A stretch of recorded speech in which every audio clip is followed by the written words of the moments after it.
Saint Therese of Lisieux. In 1868, the Catholic Church convened the First Ecumenical Council in over 300 years, the First Vatican Council. It was called in response to the popular revolutionary mindsets of the time: secularism, communism, rationalism, and materialism.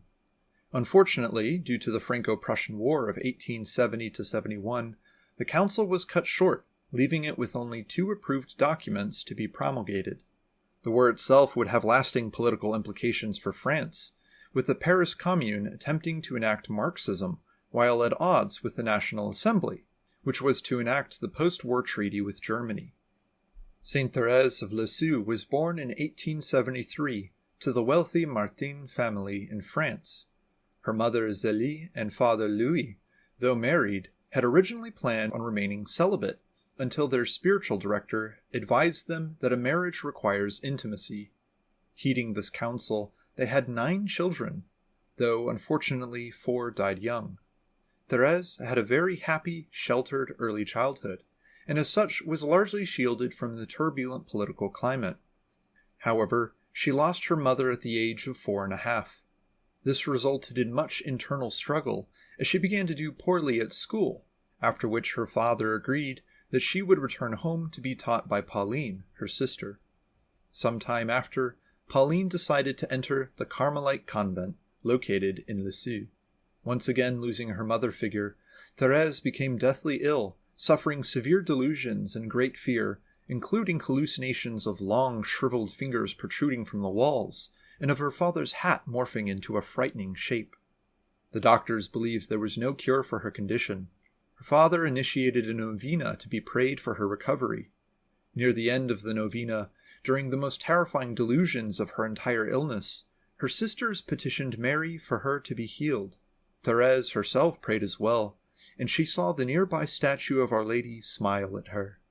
Miraculously, her illness was healed, and her mental state was restored to sanity. Soon after, she opted to join the Carmelites. However, the superior of the Carmelites deemed her too young, being only 15. In an effort to distract Therese, her father took her to Rome. There, during an audience with the Pope, Therese burst forward and pleaded with the Holy Father to allow her to join the Carmelites.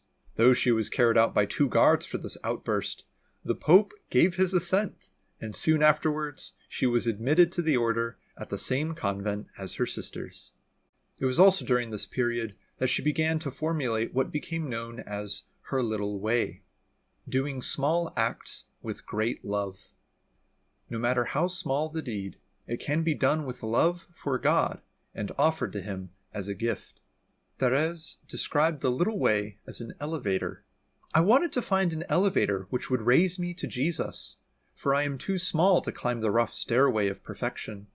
I searched then in the scriptures for some sign of this elevator, the object of my desires, and I read these words coming from the mouth of eternal wisdom: "Whoever is a little one, let him come to me."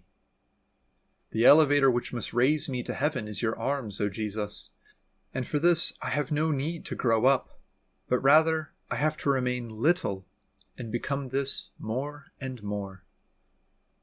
For Therese, her daily life was meant to be an offering.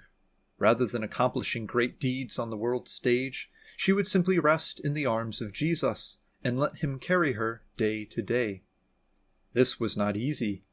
Everyday nuisances, such as being splashed with water, others making annoying noises, or trying to help an irritable old nun with daily activities, all turned from rage-inducing trivialities into gifts to Christ. She would offer these gifts as a sacrifice for the success of missionary efforts around the world. She was even slated to become a missionary when the convent was looking to send sisters to Vietnam. However, she would not be sent on mission. In 1896, Therese fell ill with tuberculosis, and shortly after was taken to the infirmary. In these final moments, Therese was plunged into a spiritual abyss, confronted on all sides with temptations to despair and atheism. Though she did not give in to beliefs of despair, she was constantly plagued with anxiety and fear, beset by temptations that science would soon disprove God's existence, and that there is no escape from death. Therese died on September 30th 1897, at the age of 24. Before she died, she stated she wanted to spend her heaven doing good on earth. Her last words were, "My God, I love you." Soon after her death, reports of graces received through her intercession were already being told to the Carmelites. Her autobiography, Story of a Soul, which was written during her illness, was published in 1898.